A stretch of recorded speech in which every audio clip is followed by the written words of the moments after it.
Hey everybody, today I'm making a 3-pane shadow box. So I'm drawing up the plans, knowing how much wood I'm going to need, finding my boards that are long enough, and I'm ripping them down with the saw, about 1.5 inches. I think it's about 36 inches long, 12 inches tall. I'm running it through. I should have used a push rod, but my fingers are still a good 10 inches away on the one end. Don't do this at home. I'm using a red oak for my wood, just because that's what I have a lot of. So the glass panes I have are covered with plastic. I'll be peeling that off. I'm just planning out how big it's going to be. This is my subject matter. I'm using beer boxes. I'm going to be layering those up for behind my shadow box.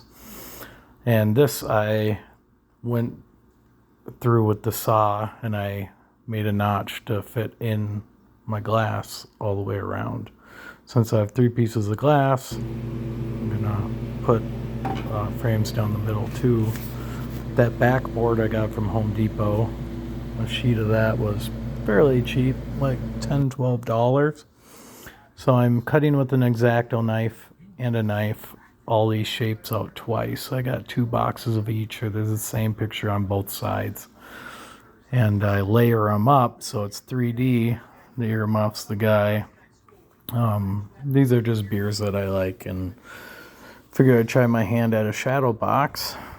So far so good. It's turned out pretty nice. I used hot glue to get them all in their final place. So just checking it out, seeing if the placement's right before I actually glue the pieces down.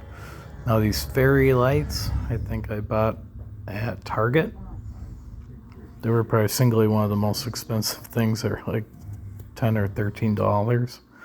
But once I set it up with the clips in there, it looked pretty good. I'm using a tack, nailing tacks in from the back so I can easily peel that off if I want to change anything or if one of the lights come undone. Thank you so much for watching. Like, subscribe. This is the final product in my theater room, and I'll be putting it up on a wall. But the box with the batteries for the lights I have in the back on the side so I can turn it on and off when I need to. Thanks again.